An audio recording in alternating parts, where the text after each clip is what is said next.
하나님의 임재 연습이라는 아주 유명한 경건서적에 있는데, 그 책의 주인공인 로렌스 형제는 18살이 되던 1623년에 하나님을 깊이 체험합니다. 그는 겨울에 나무가 잎을 떨구는 것을 보면서, 그리고 짧은 시간 안에 나뭇잎이 다시 나고 그 후엔 꽃이 피고 열매가 맺을 것을 생각하면서 하나님의 섭리와 능력에 대해 강렬한 체험을 했다라고 고백합니다. 만물을 다스리시고 섭리하시는 하나님의 주권과 능력에 대한 이런 체험은 그로 하여금 이 세상의 번잡함에서 벗어나서 일평생 수도사로서의 인생을 살게 했고, 비록 그곳에서 그는 허드렛 일, 주방에서 음식을 만들고 또 설거지하는, 청소하는 그런 일들을 하며 지냈지만, 놀랍게도 그곳에서 하나님의 충만한 임재를 매일 경험하면서 많은 사람들에게 영적인 선한 영향력을 끼치며 살게 만들어 주었습니다. 결국 중요한 것은 하나님의 주권과 능력에 대한 체험인데, 하나님은 매우 다양한 방식으로 우리에게 이것을 경험하도록 섭리하십니다. 본문의 한나 같은 경우에는 수십 년 동안 아이가 생기지 않았고, 그로 인해서 또 많은 괴로움, 또 많은 핍박을 받게 되었는데, 그렇게 고통스러운 세월을 살다가 기도를 통해서 하나님과 마음이 통하는 아주 특별한 영적인 경험을 하게 되고, 그리고 기도 중에 하나님께 소원 기도를 드리게 되죠. 그리고 하나님께서 이 한나에게 기도의 응답으로 사무엘이라는 축복의 자녀를 허락해 주십니다. 이 놀라운 일련의 과정을 거치면서 한나는 비로소 하나님의 놀라운 주권과 능력을 체험하게 됩니다. 로렌스 형제가 하나님을 깊이 체험하고 매일 하나님의 임재 안에 살아가면서 위대한 영적 유산을 우리에게 남겨주었던 것처럼, 한나는 이런 하나님의 주권과 능력을 깊이 체험하고 난 다음에 이 성경에 기록된 정말로 하나님에 대한 지식이 가득 담겨있는 위대하고 아름다운 찬양을 우리에게 남겨주었습니다. 하나님을 깊이 이해하고 체험하게 되면 하나님을 찬양하지 않을 수 없습니다. 하나는 벅찬 마음으로 하나님께 이 찬양의 고백을 올려드리는데, 이 찬양은 단지 한나의 개인적인 신앙 고백일 뿐만 아니라 사실 이 사무엘서 전체의 서사를 요약하는 일종의 서론이기도 하고요. 더 나아가 이 성경 전체의 결론을 보여주는 계시적인 찬양이기도 합니다. 그래서 요한계시록에 보면 마지막 승리의 순간에 우리 모두는 다 하나님 앞에서 찬양하게 되죠. 자, 이 찬양을 통해서 한나는 하나님이 어떤 분이신지를 드러내면서 동시에 우리가 그 하나님 앞에서 어떠한 태도를 가지고 신앙생활을 해야 하는지를 말씀하고 있습니다. 첫 번째로 우리가 하나님을 기뻐하는 자로 살아야 할 것을 말씀하고 있습니다. 본문 1절을 보시면요, 여호와로 말미암아라는 표현이 2번 반복되고 있죠. 그리고 오직 주의 구원으로 말미암아라는 표현도 한 번 나오고 있습니다. 이 말씀을 보면 한나는 사무엘을 주셨기 때문에 기뻐하고 즐거워하는 것이 아니고 하나님으로 인하여 기뻐하고 즐거워한다는 것을 발견할 수 있습니다. 우리는 대개 어떤 상황과 환경에 따라서 기뻐했다가 슬퍼했다가를 반복하는 편인데, 적어도 지금 한나의 마음은 오직 하나님으로만 기뻐하는 것을 발견할 수 있습니다. 이것이 바로 영적인 성숙이죠. 제가 개인적으로 좋아하는 작가 중에 이기주라는 분이 있는데, 최근에 보편의 단어라는 책을 썼습니다. 이 책에서 작가는 아픔이라는 단어에 대해서 설명하면서 이렇게 이야기합니다. 삶은 고통 속을 통과하는 일, 이렇게 아픔을 설명합니다. 삶은 고통을 통과하는 것이다. 이 표현을 보면 동의하지 않을 수가 없습니다. 이번 한 주간만 보더라도 우리의 삶에는 이런저런 고통스러운 순간들이 있었을 겁니다. 우리 교회 안에도 우리 청년 중에 한 명은 접촉사고를 당했고, 또 어떤 권사님은 몸이 너무 아프셔서 수술을 하셨고, 또 어떤 분들은 이런저런 일들로 인해서 굉장히 힘든 한 주간을 보내셨을 겁니다. 저 역시도 작년부터 부척의 모친께서 몸이 안 좋으셔서 수술도 하시고 병원에 모시고 다니고, 형제들이 계속해서 이런 일을 반복하고 있습니다. 그러면서 제 마음에 드는 생각이, 정말 삶이라고 하는 것은 계속 고통이 찾아오는, 고통 속에 살아가는 일이구나 라는 생각을 하게 됩니다. 그런데 그런 고통만 있다면 우리의 삶은 너무나 힘들겠죠. 이기주 작가는 예수님을 믿지는 않는 분인 것 같습니다. 그는 삶은 고통스러운 일들을 통과하는 것이라고 정의하면서 그런 관점에서 이런 이야기를 합니다. 당연히 슬픔의 생존력이 훨씬 강하다. 기쁨은 마음의 안쪽에 장기간 보관되지 않지만 슬픔은 마음에 진득하게 달라붙어서 잘 떨어지지 않는 법이다 라고 이야기합니다. 아마 살아오면서 슬픈 일이 굉장히 많았던 것 같습니다. 겉으로 볼 때는 참 화려해 보이는데 그의 인생에도 슬픔이 계속되었던 거죠. 그러니 이런 이야기를 합니다. 슬픔의 생존력이 훨씬 더 강한 것 같다고. 슬픔이라는 감정이 기쁨이라는 감정보다 훨씬 더 압도적인 감정이라고 이 작가는 이야기합니다. 그런데 저는 이 책을 읽다가 이 부분에서는 동의할 수가 없었습니다. 적어도 한나의 찬양을 보게 되면 슬픔보다 더 큰 기쁨이 존재하는 것을 발견할 수 있기 때문입니다. 물론 우리의 삶은 고통을 통과하는 것이고 슬픔은 우리의 삶에 계속 파도처럼 밀려오죠.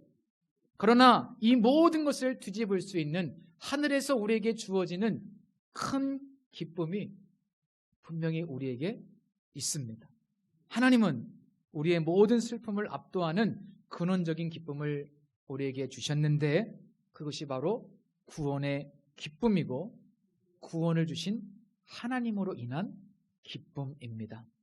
하박국 3장 17절에서 18절에 보면 비록 무화과나무가 무성하지 못하며 포도나무에 열매가 없으며 감람나무에 소출이 없으며 밭에 먹을 것이 없으며 우리의 양이 없으며 외양간에 소가 없을지라도 나는 여호와로 말미암아 즐거워하며 나의 구원의 하나님으로 말미암아 기뻐하리로다 라고 고백하고 있습니다.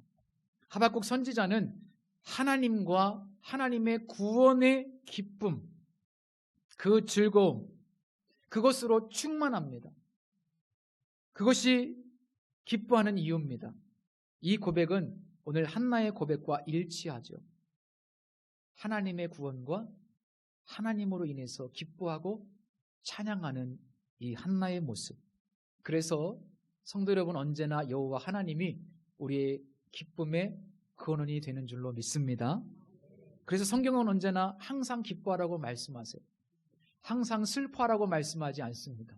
슬픔을 묵상하라고 말씀하지 않습니다. 항상 기뻐하라고 말씀하고 있는데 저는 이 말씀을 이렇게 해석하고 싶어요. 언제나 기쁨을 향하여 나아가라. 언제나 기쁨을 향하여 나아가십시오. 힘들고 어려울 때마다 십자가를 바라보면서 기쁨을 향하여 나아가시려고 노력하시기를 바랍니다. 예를 들면 이런 거죠. 남편이 조금 속을 썩이지만 그래도 하나님으로 인해 기뻐해야지. 예를 들어본 겁니다. 꼭 남편이 그렇다는 건 아니고, 자식이 속을 썩이지만 그래도 하나님으로 말미암아 기뻐해야지. 내가 몸이 아프고 힘들지만 어쩌면 이 질병 가지고 평생 살아야 될지도 모르지만 그래도 하나님으로 인해 기뻐해야지. 이게 언제나 기쁨을 향해 나아가는 겁니다. 항상 기뻐하라는 것은 언제나 슬픔 가운데서도 기쁨을 향해 나아가라는 뜻입니다. 성도 여러분, 언제나 하나님을 기뻐하십시오. 그리고 기쁨을 향해서 오늘도 한 걸음씩 나아가시기를 바랍니다. 그러다 보면, 그렇게 근원적인 기쁨을 향해서 계속 나아가다 보면 하나님께서 마침내 우리의 입술에 찬양을 허락해 주실 것을 믿습니다. 두 번째로, 한나의 노래를 통해서 다시 한번 역전의 은혜를 기대하는 자로 살아야 한다는 것을 깨달을 수 있습니다. 오늘 본문을 보면 하나님의 능력과 주권을 아주 강조하고 있는데, 특별히 6절과 7절 말씀, 모든 말씀이 그렇지만 6절과 7절을 다시 한번 보십시오. 여호와는 죽이기도 하시고 살리기도 하시며 수월에 내리게도 하시고 거기에서 올리기도 하시는도다. 여호와는 가난하게도 하시고 부하게도 하시며 낮추시기도 하시고 높이기도 하시는도다. 한나가요, 자신이 임신하지 못했던 것도, 임신하여 아들을 낳게 된 것도 하나님의 주권에 속한 일이었다는 것을 깊이 깨닫게 됩니다. 한나는 이렇게 하나님의 주권과 능력을 찬양하면서 하나님께서는 온 세계를 창조하신 분이시고, 또 하나님은 홀로 거룩하신 유일하신 분이시기 때문에 우리가 마치 자신의 부림처럼 인간적인 수단과 방법이 하나도 없을 때, 아무런 소망도 없을 때 포기하지 말고 역전의 은혜를 기대하면서 하나님께 나아갈 것을 말씀하고 있습니다. 성도 여러분, 내가 아무것도 할 수 없고 모든 소망도 사라져갈 때가 우리의 삶에 찾아오지 않습니까? 내가 너무나 무기력하게 느껴질 때, 내가 아무것도 할 수 없음을 깨달을 때, 그럴 때가 우리의 삶에 정말 많이 찾아옵니다. 그럴 때 우리는 좌절하고 포기할 것이 아니라 그럼에도 불구하고 우리에게 역전의 은혜를 주시는 하나님, 그 하나님께 나아갈 것을 한나는 자신의 경험을 통해서 우리에게 말씀하고 있습니다. 심지어 죽은 자를 다시 살리기도 하시는 하나님이 바로 우리의 유일한 희망의 원천이라는 말씀입니다. 그 하나님을 신뢰하며 아무것도 할 수 없는 상황에서도 역전의 은혜를 기대하시면서 다시 한번 하나님께 나아가 기도하시기를 예수님의 이름으로 부탁을 드립니다. 성경을 보면요, 이 역전의 은혜를 누린 사람들이 굉장히 많습니다. 이 사무엘상 전에 룻기서도 보면 남편을 잃고 또 이삭을 주어야 할 정도로 정말 시쳇말로 찢어지게 가난했던 모압 여인 룻 이야기, 너무나 잘 아시는 이야기 아닙니까? 그는 이방인이었어요. 그러나 그럼에도 불구하고 훗날 하나님의 은혜로 다윗 왕의 조상이 되는 놀라운 역전의 축복을 받게 됩니다. 본문 이후에 이제 곧 다윗 왕이 등장하는데, 다윗 왕은 아주 작은 동네 베들레헴 출신의 목동입니다. 그리고 형제 중에는 막내였음에도 불구하고 하나님의 놀라운 은혜로 역전의 축복을 누리게 됩니다. 이 노래를 부르는 한나 역시 마찬가지지 않습니까? 정말 하나님의 은혜로 역전의 축복을 누린 여인이죠. 아무런 소망이 없어도, 아무런 방법과 수단이 내게 없어도 우리에게는 이렇게 역전의 축복이 주어질 수 있습니다. 이걸 믿으셔야만 하고요. 그렇다면 중요한 것은 하나님께서 어떤 성도들에게 역전의 은혜를 주시는가, 어떤 성도들에게 역전의 축복을 주시는가, 이것이 중요하겠죠. 본문 9절에 보면 그 답이 될 수 있는 말씀이 기록되어 있습니다. 그가 그의 거룩한 자들의 발을 지키실 것이요 라는 말씀이 있죠. 이 말씀은 하나님을 신뢰하며 하나님께 신실한 자들이 결코 패배하지 않게 하신다라는 뜻입니다. 하나님께 신실하고 끝까지 하나님을 신뢰하는 자들을 하나님께서 지켜주시고 역전의 은혜를 주신다는 거예요. 그래서 다음에 살펴보겠지만 2장 30절에도 보면 나를 존중히 여기는 자를 내가 존중히 여기고 나를 멸시하는 자를 내가 경멸하리라 라고 말씀하고 있습니다. 하나님을 존중히 여기는 자를 하나님도 존중해 주신다는 겁니다. 하나님을 신뢰하며 하나님께 신실한 자들을 결코 하나님이 패배하지 않도록 하신답니다. 역전의 은혜를 주신답니다.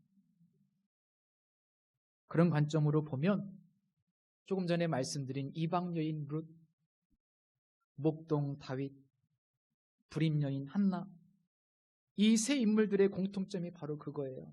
언제나 어떤 순간에도 하나님을 선택했습니다. 하나님을 신뢰했습니다. 그리고 하나님께 신실했습니다. 반면에 이제 앞으로 살펴보겠지만 이 뒤에 나오는 인물들 보십시오. 대표적으로 엘리 제사장, 그리고 그의 두 아들들, 그리고 사울 왕, 그들의 모습은 어떻습니까? 그들은 하나님을 무시했어요. 하나님께 신실하지 않았습니다. 그리고 하나님을 경외하지 않았어요. 그래서 그들은 가장 높은 지위, 그곳에 있다가 가장 낮은 곳으로 추락하는 것을 볼 수 있지 않습니까? 성도 여러분, 항상 역전의 은혜를 기억하시되 언제나 어떤 상황에서도 믿음과 신실함으로, 본문의 표현을 빌리자면 거룩한 자들로 하나님 앞에 서시기를 예수님의 이름으로 축복합니다. 그럴 때 우리에게 역전의 은혜가 임하게 됩니다. 마지막 세 번째로 한나의 노래는 끝까지 승리를 확신하면서 이 땅에 살아가는 동안 믿음을 지키는 자로 살아야 할 것을 말씀하고 있습니다. 본문 9절 말씀에 보니까 악인들을 흑암 중에서 잠잠하게 하시리니 라고 말씀하고 있고요. 10절에서는 좀 더 분명하게 여호와를 대적하는 자는 산산이 깨어질 것이요 하늘에서 우레로 그들을 치시리로다. 여호와께서 땅 끝까지 심판을 내리시고 라고 말씀하고 있습니다. 주님 다시 오실 때까지 이 세상에는 여전히 악인들이 있을 것이고 하나님을 대적하는 무리들이 득세할 것이라고 말씀하고 있습니다. 지금 이 세상의 모습을 보면 어떻습니까? 점점 더 위험한 세계로 빠지고 있는 것 같죠. 악이 팽배하고 마치 어떻게 보면 선을 악이 이기는 것처럼 보이는 그런 세상의 모습입니다. 그러나 결국 누가 승리할까요? 하나님께서 승리하시죠. 결국 역사의 결론은 하나님의 승리입니다. 그리고 하나님 편의 선자들, 그들이 이 세상에서는 핍박당하고 예수 믿는 것 때문에 손해를 볼 수도 있고 이런저런 어려움 속에서 살아가지만 그러나 하나님 편에 서는 자들이 최후의 승리의 주인공이 될 것이라고 말씀하고 있습니다. 왜냐하면 하나님께서 가장 강하신 분이기 때문입니다. 9절 끝에 보면 힘으로는 이길 사람이 없답니다. 하나님이 가장 강하신 분이랍니다. 그래서 지혜는 강한 사람한테 붙는 것이 지혜입니다. 약자 편에 붙지 마십시오. 가장 강한 자의 편에 서십시오. 그리고 때로는 인내하셔야 됩니다. 이 찬양의 결론 부분인 10절 말씀에 보면 자기 왕에게 힘을 주시며 자기의 기름 부음을 받은 자의 뿔을 높이시리로다 라는 말씀이 있습니다. 이 말씀은 아무런 희망도 대안도 없는 이스라엘 백성들에게 곧 다윗 왕을 보내주시고 그를 통해서 주변의 블레셋과 이스라엘의 원수들을 물리치시고 승리케 하실 것이라는 일종의 계시와도 같은 말씀입니다. 뿐만 아니라 이제 앞으로 이 땅에 다윗의 후손으로 오시는 메시아 예수 그리스도를 통해서 우리의 원수인 죽음의 권세를 깨뜨리시고 우리를 구원하시고 영원한 승리를 안겨주실 것을 암시하고 있는 말씀이 바로 이 말씀입니다. 그래서 오늘 또 우리는 이 악한 마귀가 역사하는 세상에서 최후의 승리를 확신하면서 믿음으로 하나님 편에 서야 하고 또 이 힘든 과정들을 잘 인내해야 될 줄로 믿습니다. 초대교회 성도들이 그렇게 살았던 것처럼 우리도 정말로 화목한 교회를 이루며 세상에서 어려움을 당할 수는 있지만 끝까지 인내하며 믿음으로 승리할 수 있기를 축복합니다. 오늘 우리가 이제 이 설교가 끝나면 성찬식을 하게 되죠. 성찬의 의미 중에 성찬은 여러 가지 의미가 있는데 그 의미 중에 하나는 승리의 미래가 우리에게 점점 더 다가오고 있다는 것을 확인하기 위함입니다. 주님이 다시 오시면 악은 완전히 패배할 것이고 우리는 주님과 함께 먹고 마시는 하늘나라의 영원한 잔치에 참여하게 될 겁니다. 이것이 바로 부활을 통해서 보여주신 하나님의 역전의 은혜인데요. 오늘 우리의 성찬식은 그 미래에 베풀어질 아주 성대한 잔치, 우리 믿음을 지키며 인내하며 이 땅에서 하나님을 예배했던 수많은 사람들이 영원한 나라에서 함께 모여서 영원한 잔치를 하게 될 텐데 그 잔치를 미리 맛보는 시간이 바로 이 성찬식이에요. 그 성찬식은 기쁨의 시간이에요. 그리고 우리에게 주어진 소망을 다시 한번 확인하고 굳게 붙드는 시간입니다.